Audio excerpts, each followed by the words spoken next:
There we go. And so we had a chat a week or so ago, didn't we, Pat? Yeah, it seems like forever. It does.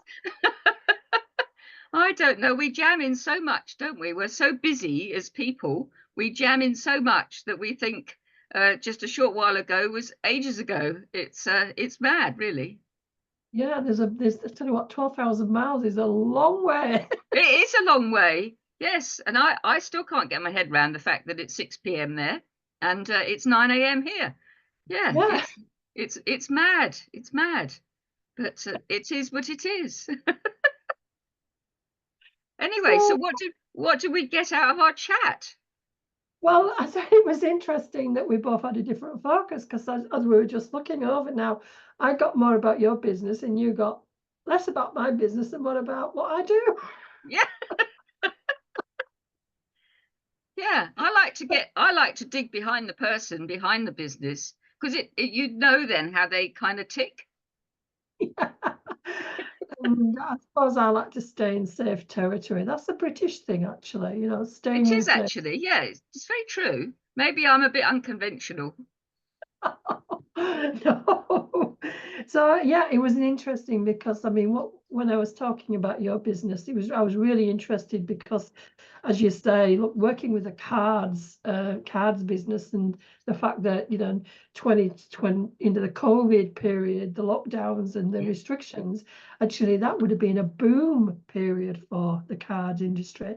yeah, But then you went on to talk about it, how that all collapsed and how 90% of your business when the organization that was supporting you went under. mm, And the value of the different media that supports your business, and for you it was the brochures people like to have a look at.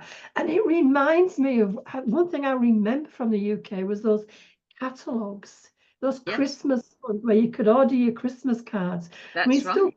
needed for business in Australia, but it's not the same thing. It's not the same culture here.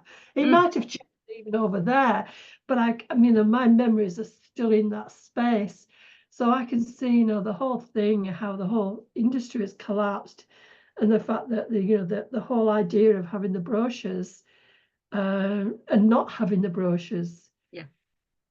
Yes, So because it's like an aid memoir, isn't it? You know you can look at it and say, well, yes, that's so. Well, such and such a person can have that one, and so on. You can sort of build a picture up if you have a brochure in front of you, but if you don't have anything physical to look at, it yeah, tends to make it a bit difficult.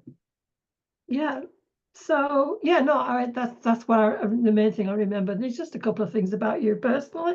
The fact that you like going out for meals with the met your friends from the Women's Institute. Yeah. Uh, I like the idea of doing dinners by the alphabet. That fascinates me.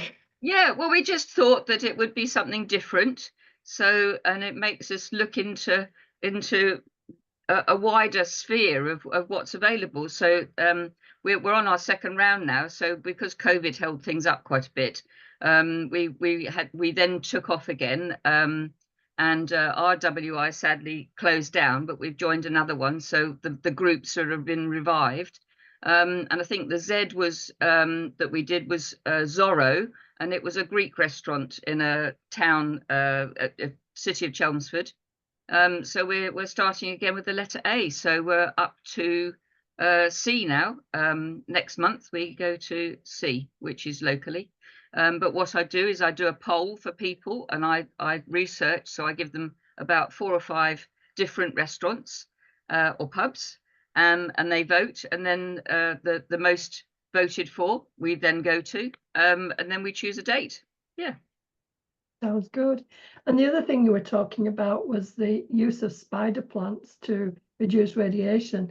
Now, you just brought back to me again from my days in the UK, as you can see. I remember spider plants. Spider plants, I had spider plants in the house. I had plants in the house. Yes. Uh, but over here, nah, they just die so well in my climate where I live. They die so quickly, so there's no point. Oh dear. Is that really due to the heat or the fact that they don't get, they just don't like the temperate? atmosphere Well, that they in Australia? I think there's a bit of a cultural difference here because Oh, okay. back in the UK, and it's good for people listening because it's good to talk about the comparisons, but I've been in the comparisons. We had an outside greenhouse. If you have a greenhouse here, you kill the plants. It's too hot. Yeah. We had hanging baskets. We had the Grecian urns. Everything was Yeah. flowing. Yes. Yeah, you still have them. Yeah.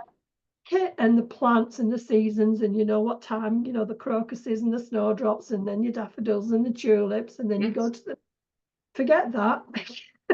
Upside down, and the plants are different. Yes. It's interesting. It really is interesting, actually, isn't it? How different the other side of the world is compared to the UK. It is really fascinating. Mm-hmm. Yeah. Yeah. So, Shall I go yes. now? Okay. Would you like me not to mention about the books? Okay, I will.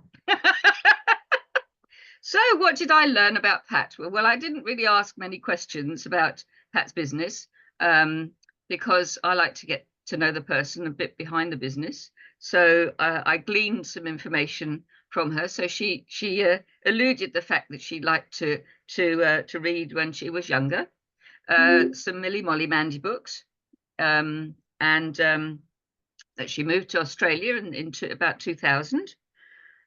She thoroughly enjoys water aerobics. I'm not surprised. It keeps you cool as well down there with all the hot temperatures.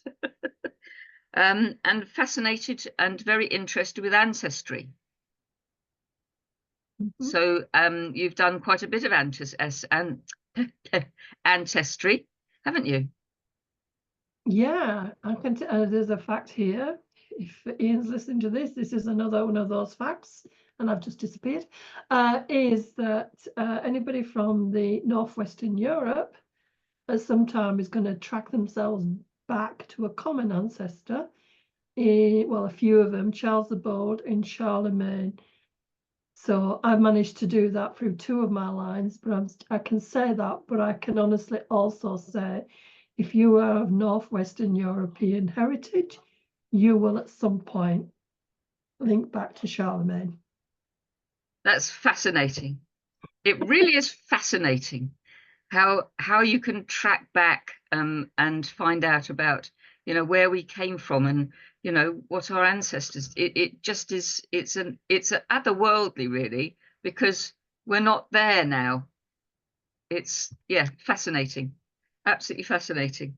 And the other thing I learnt is that both Pat and I have a great interest and love watching Emmerdale, which used to be Emmerdale Farm, and Pat knows the original owner of the farm. So who knew? Well, it was really funny because it was the 1970s, 1980s, and was somebody who worked in our office in a textile mill.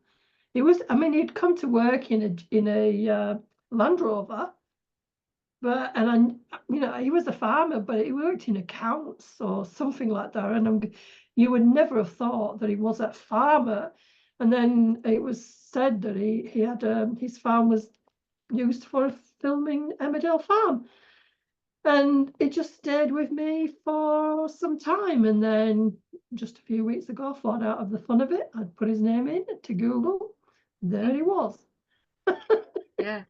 The people that we come across is it really is so interesting, really so interesting. But I think we had a great chat, didn't we? All in all, lots of giggles. Yeah, it was great. Yeah, I think that and it's great that we've connected too and met through the synergy networking group that we both go along to. Not necessarily the same evenings, but yeah, it's a great group. So Yep. thank you very much, Pat. I'll